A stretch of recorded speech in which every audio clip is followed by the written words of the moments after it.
Hi hello guys welcome back to Aadya colourful. ನಾನು Suma. Friends, ಇವತ್ತಿನ ವಿಡಿಯೋದಲ್ಲಿ ಒಂದು ವಿಶೇಷವಾಗಿರುವಂಥ ರುಚಿಯಾಗಿರುವಂಥ ಒಂದು ರೆಸಿಪಿಯನ್ನು ನಿಮ್ಮ ಜೊತೆ ಶೇರ್ ಮಾಡ್ಕೊಳ್ತಾ ಇದ್ದೀನಿ. ಶ್ರೀಕೃಷ್ಣ ಜನ್ಮಾಷ್ಟಮಿಗೆ ಈ ರೀತಿ ರುಚಿಯಾದ ಆರೋಗ್ಯಕರವಾದ ಒಂದು ಅವಲಕ್ಕಿ ಉಂಡೆನ ಮಾಡಿ ತಿಂದರೆ ಖಂಡಿತವಾಗ್ಲೂ ಮತ್ತೆ ಈ ರುಚಿನ ನೀವು ಮರೆಯೋದಿಲ್ಲ. ಅಷ್ಟು ಟೇಸ್ಟಿಯಾಗಿರುವಂಥ ಒಂದು ಈಸಿಯಾಗಿರುವಂತಹ ರೆಸಿಪಿ ಇದು. ಸೊ ಈ ಒಂದು ರೆಸಿಪಿಯನ್ನು ತಯಾರಿಸೋದಕ್ಕೆ ಮೊದಲನೇದಾಗಿ ಇಲ್ಲಿ ಒಂದು ಪ್ಯಾನ್ ತೊಗೊಂಡಿದ್ದೀನಿ.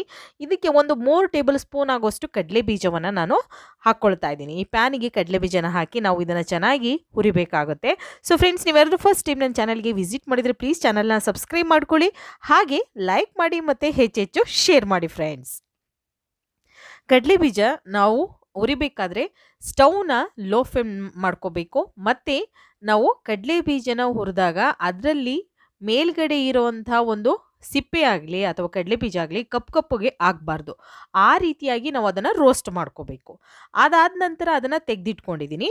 ನಂತರ ಮತ್ತೆ ಒಂದು 3 ಟೇಬಲ್ ಸ್ಪೂನ್ ಆಗೋಷ್ಟು ಕಡಲೆಯನ್ನು ತಗೊಳ್ತಾ ಇದ್ದೀನಿ. ಕಡಲೆಯನ್ನು ಕೂಡ ನಾವು ಈಗ ಸ್ವಲ್ಪ ಒಂದೇ ಒಂದು ಸೆಕೆಂಡು ಅದನ್ನು ನಾವು ರೋಸ್ಟ್ ಮಾಡಿಕೊಂಡ್ರೆ ಸಾಕು. ಜಾಸ್ತಿ ಟೈಮ್ ಏನು ತಗೊಳ್ಳೋದಿಲ್ಲ ಕಡಲೆ ನಾವು ಹುರಿಬೇಕಾದ್ರೆ. ನೋಡಿ, ಈಗ ಆಗಿದೆ ಇದು. ಅದನ್ನು ಕೂಡ ತೆಗೆದಿಟ್ಕೊಳ್ಳೋಣ. ಅದಾದ ನಂತರ ಮತ್ತೆ ನಾನಿಲ್ಲಿ ಅವಲಕ್ಕಿಯನ್ನು ತಗೊಳ್ತಾ ಇದ್ದೀನಿ. ಒಂದು ಸುಮಾರು ಅರ್ಧ ಕಪ್ ಆಗೋಷ್ಟು ಅವಲಕ್ಕಿಯನ್ನು ಹಾಕ್ಕೊಳ್ತಾ ಇದ್ದೀನಿ. ನಾವು ಗಟ್ಟಿ ಅವಲಕ್ಕಿನ ಇಲ್ಲಿ ತಗೊಳ್ತಾ ಇರೋದು. ಸೊ ಖಂಡಿತವಾಗ್ಲೂ ಕೃಷ್ಣನಿಗೆ ಅವಲಕ್ಕಿ ಅಂದರೆ ತುಂಬಾ ಇಷ್ಟ. ಅದಕ್ಕೋಸ್ಕರ ಕೃಷ್ಣ ಜನ್ಮಾಷ್ಟಮಿಗೆ ಅವಲಕ್ಕಿಯಲ್ಲಿ ಯಾವ್ಯಾವ ರೆಸಿಪಿಗಳನ್ನು ಮಾಡ್ಬೋದು. ಸೊ ಖಂಡಿತವಾಗ್ಲೂ ಕೆಲವೊಬ್ಬರೆಲ್ಲ ತಯಾರಿಸ್ತಾರೆ. ನೀವು ಕೂಡ ಇಷ್ಟ ಇದ್ದರೆ ತಯಾರಿಸಿ ನೀವು ಕೂಡ ದೇವರಿಗೆ ನೈವೇದ್ಯಕ್ಕೆ ಇಡ್ಬೋದು. ಇಲ್ಲ ನಾವು ಜಸ್ಟ್ ಮಾಡಿ ಅದರ ಟೇಸ್ಟ್ ನೋಡ್ತೀವಿ ಅಂದರೆ ಖಂಡಿತವಾಗ್ಲೂ ನೋಡ್ಬೋದು. ಟೇಸ್ಟ್ ಅಂತೂ ತುಂಬ ಅದ್ಭುತವಾಗಿ ಬರುತ್ತೆ ಫ್ರೆಂಡ್ಸ್. ಈಗ ಅದನ್ನು ಕೂಡ ನಾನು ಸ್ಟವ್ನ ಲೋ ಫ್ಲೇಮಲ್ಲೇ ಇಟ್ಕೊಂಡಿರ್ತೀನಿ ನಾನು. ಈಗ ಅದನ್ನು ಕೂಡ ಒಂದು ಸೆಕೆಂಡ್ವರೆಗೂ ಅಷ್ಟೇ ಅದನ್ನು ರೋಸ್ಟ್ ಮಾಡ್ಕೊಳ್ತೀನಿ. ಅವಲಕ್ಕಿ ಜಾಸ್ತಿ ಬಿಸಿ ಮಾಡಬಾರ್ದು, ಕಲರ್ ಚೇಂಜ್ ಆಗಿಬಿಡುತ್ತೆ, ಅದಕ್ಕೋಸ್ಕರ. ಅದಾದ ನಂತರ ಇಲ್ಲಿ ನಾನು ಬೆಲ್ಲವನ್ನು ತಗೊಳ್ತಾ ಇದ್ದೀನಿ. ಒಂದು ಪ್ಯಾನಿಗೆ ಬೆಲ್ಲ ಹಾಕ್ಕೊಂಡಿದ್ದೀನಿ. ಸೊ ಬೆಲ್ಲ ಹಾಕಿದ ನಂತರ ಅದಕ್ಕೆ ನಾನು 1 ಕಪ್ ಆಗುವಷ್ಟು ನೀರನ್ನು ಹಾಕ್ಕೊಳ್ತಾ ಇದ್ದೀನಿ. ಅವಲಕ್ಕಿ ನೀರನ್ನು ಜಾಸ್ತಿ ತೊಗೊಳುತ್ತೆ. ಸೊ ಟೋಟಲಾಗಿ ಎಷ್ಟು ನೀರು ಬೇಕಾಗುತ್ತೆ ಅನ್ನೋದನ್ನು ನಾನು ಮುಂದೆ ತಿಳಿಸ್ತೀನಿ. ಅದಾದ ನಂತರ ಈಗ ಬೆಲ್ಲವನ್ನು ಕರಗೋದಕ್ಕೆ ಬಿಟ್ಬಿಡೋಣ. ನಂತರ ಈಗ ನಾವು ರೋಸ್ಟ್ ಮಾಡಿರುವಂತಹ ಅವಲಕ್ಕಿ ಇದೆಯಲ್ಲ, ಅವಲಕ್ಕಿನ ಒಂದು ಮಿಕ್ಸಿ ಜಾರ್ಗೆ ಹಾಕ್ಕೊಳ್ತಾ ಇದ್ದೀನಿ. ಪೂರ್ತಿಯಾಗಿ ತಣ್ಣಗಾಗಬೇಕು. ತಣ್ಣಗಾದ ನಂತರನೇ ನಾವು ಅವಲಕ್ಕಿಯನ್ನು ಸೇರಿಸ್ಕೋಬೇಕು. ಅದಾದ ನಂತರ ಇದಕ್ಕೆ ನಾವು ಕಡಲೆಯನ್ನು ಕೂಡ ಹಾಕ್ಕೊಳ್ಳೋಣ. ಕಡಲೆ ನಾವು ಪೂರ್ತಿ ತಣ್ಣಗಾಗೋದಕ್ಕೆ ಬಿಟ್ಟಿದ್ದೀವಿ. ಸೊ ಪೂರ್ತಿ ತಣ್ಣಗಾದ್ಮೇಲೆ ನಾವು ಹಾಕ್ಕೊಳ್ಬೇಕು. ಎಲ್ಲ ಇಂಗ್ರೀಡಿಯೆಂಟ್ಸ್ನ ಯಾವುದನ್ನೇ ಆಗಲಿ ನಾವು ಗ್ರೈಂಡ್ ಮಾಡಬೇಕು ಅಥವಾ ರುಬ್ಬಬೇಕು ಅಂತ ಅಂದಾಗ ಪೂರ್ತಿಯಾಗಿ ಆ ಒಂದು ಬೇಯಿಸಿರೋ ಅಂಥದ್ದು ಅಥವಾ ಹುರಿದಿರೋ ಅಂಥದ್ದು ಪೂರ್ತಿ ತಣ್ಣಗಾಗಬೇಕು. ಅದಾದ ನಂತರನೇ ನಾವು ರುಬ್ಕೋಬೇಕಾಗತ್ತೆ. ಈಗ ನೋಡಿ, ನಾನು ಜಾರ್ಗೆ ಹಾಕಿ ಅದನ್ನು ಗ್ರೈಂಡ್ ಮಾಡ್ಕೊಂಬರ್ತೀನಿ. ನುಣ್ಣಗೆ ಪೌಡರ್ ಥರ ಆಗಬೇಕು. ನಮಗೆ ಜಾಸ್ತಿ ಪೌಡರಾಗಿ ನಾವು ಮಾಡ್ಕೋಬೇಕು. ಅವಲಕ್ಕಿ ಮತ್ತು ಕಡಲೆಯನ್ನು ಎರಡನ್ನೂ ಕೂಡ ನುಣ್ಣಗೆ ಪೌಡರ್ ಮಾಡ್ಕೊಂಡು ಬಂದಿದ್ದೀನಿ. ಸೊ ಈಗ ಇಷ್ಟ ಆಗಿದೆ. ಇದೇ ಮಿಕ್ಸಿ ಜಾರ್ಗೆ ಇವಾಗ ನಾವು ರೋಸ್ಟ್ ಮಾಡಿರೋಂಥ ಕಡಲೆ ಬೀಜವನ್ನು ತಗೊಳ್ಳೋಣ. ಕಡಲೆ ಬೀಜದ ಸಿಪ್ಪೆಯನ್ನೆಲ್ಲ ಕ್ಲೀನ್ ಮಾಡಿ ನಾನು ತಗೊಂಡಿದ್ದೀನಿ. ಈಗ ಕಡಲೆ ಬೀಜವನ್ನು ಕೂಡ ಹಾಕ್ಕೊಂಡಿದ್ದೀನಿ. ಕಡಲೆ ಬೀಜ ಹಾಕಿದ ನಂತರ ಜಸ್ಟ್ ಇದನ್ನು ಒಂದು ಗ್ರೈಂಡ್ ಮಾಡ್ಕೊಂಬಂದ್ರೆ ಒಂದೇ ಸೆಕೆಂಡು ಹಂಗೆ ಮಾಡ್ಕೊಂಬಂದರೆ ಸಾಕು. ನಮಗೆ ಕಡಲೆ ಬೀಜ ಅಲ್ಲಲ್ಲಿ ನಾವು ಈ ಒಂದು ಲಡ್ಡುನ ತಿನ್ನಬೇಕಾದ್ರೆ ಖಂಡಿತ ನಮಗೆ ಬಾಯಲ್ಲಿ ಅಲ್ಲಲ್ಲಿ ಸಿಗ್ತಾ ಇರಬೇಕು. ಆವಾಗ ಅದರ ಟೇಸ್ಟು ತುಂಬ ಚೆನ್ನಾಗಿ ಬರುತ್ತೆ. ಅದಾದ ನಂತರ ಬೆಲ್ಲ ನೋಡಿ ಕರಗಿದೆ. ಒಂದು ಪ್ಯಾನಿಗೆ ನಾನೀಗ ಸೋಸ್ಕೊಳ್ತಾ ಇದ್ದೀನಿ. ಬೆಲ್ಲದಲ್ಲಿ ಸ್ವಲ್ಪ ಕಸ ಕಡ್ಡಿ ಏನಾದರೂ ಇದ್ದರೆ ಬಂದ್ಬಿಡುತ್ತೆ, ಅದಕ್ಕೋಸ್ಕರ ನಾನು ಸೋಸ್ಕೊಳ್ತಾ ಇದ್ದೀನಿ. ಅದಾದ ನಂತರ ಈಗ ಇದಕ್ಕೆ ನಾವು ಇನ್ನೊಂದು ಸ್ವಲ್ಪ ನೀರನ್ನು ಹಾಕ್ಕೊಳ್ಳೋಣ. ನಾನು ಇನ್ನೂ ಒಂದು ಅರ್ಧ ಕಪ್ ನೀರನ್ನು ಹಾಕ್ಕೊಂಡಿದ್ದೀನಿ. ಟೋಟಲಾಗಿ 1.5 ಕಪ್ ನೀರು ತೊಗೊಂಡಿದ್ದೀನಿ. ನಂತರ ಈಗ ಕೊಬ್ಬರಿಯನ್ನು ಹಾಕ್ಕೊಳ್ತಾ ಇದ್ದೀನಿ. ಇಲ್ಲಿ ಒಂದು 2ರಿಂದ 3 ಟೇಬಲ್ ಸ್ಪೂನ್ ಆಗುವಷ್ಟು ಒಣ ಕೊಬ್ಬರಿಯನ್ನು ಹಾಕ್ಕೊಳ್ತಾ ಇದ್ದೀನಿ. ನೀವು ಬೇಕು ಅಂದರೆ ಹಸಿ ಕಾಯಿ ತುರಿ ಇರುತ್ತಲ್ಲ ಅದನ್ನು ಕೂಡ ಹಾಕ್ಕೊಳ್ಬೋದು. ಅಥವಾ ಒಣ ಕೊಬ್ಬರಿ ಇದ್ದರೆ ಖಂಡಿತವಾಗ್ಲೂ ಒಣ ಕೊಬ್ಬರಿ ಉಪಯೋಗಿಸಿ, ತುಂಬ ಚೆನ್ನಾಗಿ ಬರುತ್ತೆ. ಈಗ ನೋಡಿ, ಒಣ ಕೊಬ್ಬರಿಯನ್ನು ಹಾಕ್ಕೊಂಡಿದ್ದೀನಿ. ಇದನ್ನು ಸ್ವಲ್ಪ ಹೊತ್ತು ನಾವು ಬೇಯೋದಕ್ಕೆ ಬಿಡಬೇಕು. ಕೊಬ್ಬರಿ ಎಲ್ಲ ಸ್ವಲ್ಪ ಡ್ರೈ ಇರುತ್ತಲ್ವ, ಅದೊಂಚೂರು ಬೆಂದರೆ ನಮಗೆ ಟೇಸ್ಟು ಕೂಡ ಚೆನ್ನಾಗಿ ಬರುತ್ತೆ. ಅದಕ್ಕೋಸ್ಕರ 1 ನಿಮಿಷದವರೆಗೂ ನಾನು ಅದನ್ನು ಬೇಯಿಸ್ಕೊಳ್ತಾ ಇದ್ದೀನಿ, ಕುದಿಸ್ಕೊಳ್ತಾ ಇದ್ದೀನಿ. ನೋಡ್ತಾ ಇದ್ದೀರಲ್ಲ, ಈಗ ನಾನು ಏಲಕ್ಕಿ ಪುಡಿಯನ್ನು ಹಾಕ್ಕೊಳ್ತಾ ಇದ್ದೀನಿ. ಒಂದು ಅರ್ಧ ಸ್ಪೂನ್ ಆಗೋಷ್ಟು ಏಲಕ್ಕಿ ಪೌಡರ್ ಹಾಕಿದ ನಂತರ ಈಗ ಮಿಕ್ಸ್ ಮಾಡಿಕೊಂಡು ಚೆನ್ನಾಗಿ ಇದನ್ನು ಈಗ ಕೊಬ್ಬರಿ ಮತ್ತು ಬೆಲ್ಲ ಎರಡು ಕೂಡ ಚೆನ್ನಾಗಿ ಮಿಕ್ಸ್ ಆಗಿದೆ. ಈ ರೀತಿಯಾಗಿ ಆದರೆ ಸಾಕು ನಮಗೆ.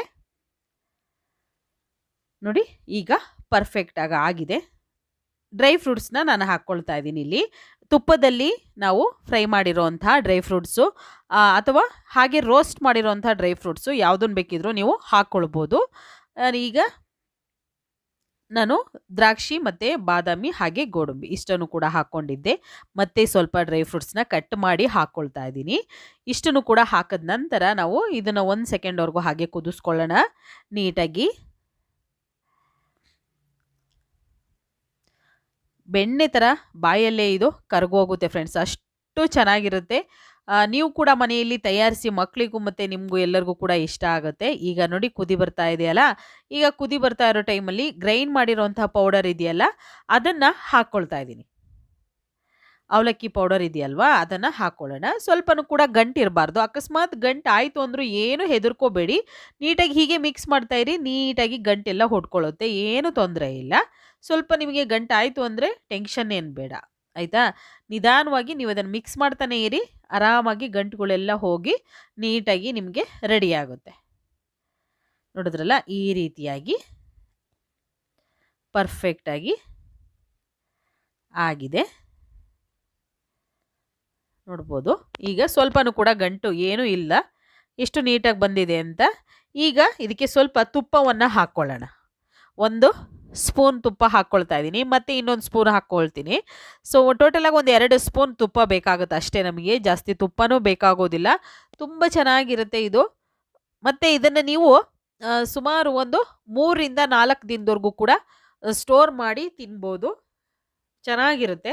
ಸೊ ಮಾಮೂಲಿಯಾಗಿ ನಾವು ರವೆ ಉಂಡೆ ಎಲ್ಲ ಮಾಡಿದಾಗ ಸುಮಾರು ಒಂದು 8 ದಿನದವರೆಗೂ ಇಟ್ಕೊಂಡು ತಿಂತೀವಲ್ಲ, ಅದೇ ರೀತಿ ಇಟ್ಕೊಂಡು ಕೂಡ ತಿನ್ಬೋದು. ಈಗ ಮಿಕ್ಸ್ ಮಾಡ್ಕೊಳ್ತಾ ಇದ್ದೀನಲ್ಲ, ನೀಟಾಗಿ ಮಿಕ್ಸ್ ಆಗಿದೆ. ಮಿಕ್ಸ್ ಆದ ನಂತರ ಇವಾಗ ನಾವು ಒಂದು ತಟ್ಟೆಗೆ ಹಾಕ್ಕೊಳ್ಳೋಣ, ಸ್ವಲ್ಪ ತಣ್ಣಗಾಗಲಿ. ಈಗ ನೋಡಿ ಈ ರೀತಿಯಾಗಿ ಈಗ ಸ್ವಲ್ಪ ತಣ್ಣಗಾದ ನಂತರ ನಾವು ಸಣ್ಣ ಸಣ್ಣ ಉಂಡೆಗಳಾಗಿ ಮಾಡಿಕೊಳ್ಳೋಣ. ನೋಡಿ ಈ ರೀತಿಯಾಗಿ ನಾವು ಉಂಡೆಗಳನ್ನು, ರವೆ ಉಂಡೆ ನಾವು ಹೇಗೆ ಕಟ್ಕೊಳ್ತೀವಲ್ಲ ಅದೇ ರೀತಿ ಈ ಉಂಡೆಗಳನ್ನು ಕೂಡ ಕಟ್ಕೊಳ್ಳೋಣ ಒಂದೊಂದಾಗಿ. ನೋಡಿ ಎಷ್ಟು ಸಾಫ್ಟಾಗಿ ಬಂದಿದೆ. ನೀವು ಎಷ್ಟೇ ಹೊತ್ತು ಇಟ್ಟರೂ ಕೂಡ ಇಷ್ಟೇ ಸಾಫ್ಟಾಗಿರುತ್ತೆ. ಅಕಸ್ಮಾತ್ ನಿಮಗೆ ಗಟ್ಟಿ ಆಯಿತು ಅನ್ನೋದಾದರೆ ಏನು ಮಾಡೋದು, ಗಟ್ಟಿ ಆಯಿತು ಅಂತ ಅಂದ್ಕೊಂಡ್ರೆ ಬಿಸಿ ಹಾಲಿರುತ್ತಲ್ವಾ, ನೀವು ಜಾಸ್ತಿ ದಿನ ಸ್ಟೋರ್ ಮಾಡೋದಾದರೆ ಬಿಸಿ ನೀರನ್ನು ಉಪಯೋಗಿಸಿ. ಜಾಸ್ತಿ ದಿನ ನಾವು ಇಟ್ಟು ಅದನ್ನು ತಿಂತೀವಿ ಅನ್ನೋದಾದರೆ, ಇಲ್ಲ ಅನ್ನೋದಾದರೆ ನೀವು ಬಿಸಿ ಹಾಲನ್ನು ಕೂಡ ಹಾಕ್ಕೊಳ್ಬೋದು. ಸ್ವಲ್ಪ ಇಲ್ಲ ಅಂತಂದರೆ ನೀವು ಫಸ್ಟೇ ನೀರ ಮೆಜರ್ಮೆಂಟ್ ನೋಡಿಕೊಂಡು ಹಾಕ್ಕೊಂಡ್ರೆ, ನಾವು ಇಷ್ಟು ತೊಗೊಂಡಿರೋ ಅರ್ಧ ಕಪ್ ಅವಲಕ್ಕಿಗೆ 1.5 ಕಪ್ಪು ನೀರು ಸಾಕಾಗುತ್ತೆ. ಈಗ ನೋಡಿ ಉಂಡೆಗಳನ್ನು ಕಟ್ಟಿ ರೆಡಿ ಮಾಡಿದ್ದೀನಿ. ನೀವು ಕೂಡ ಈ ರುಚಿಯಾಗಿರುವಂತಹ ಅವಲಕ್ಕಿ ಉಂಡೆಯನ್ನು ಒಂದ್ಸಲ ತಯಾರಿಸಿ ಹೇಗೆ ಬಂತು ಅಂತ ತಪ್ಪದೇ ತಿಳಿಸಿ. ಇವತ್ತಿನ ವಿಡಿಯೋ ಇಷ್ಟ ಆಗಿದ್ರೆ ಚಾನಲ್ನ ಸಬ್ಸ್ಕ್ರೈಬ್ ಮಾಡ್ಕೊಳ್ಳಿ. ಬಾಯ್, ಸಿ ಯು.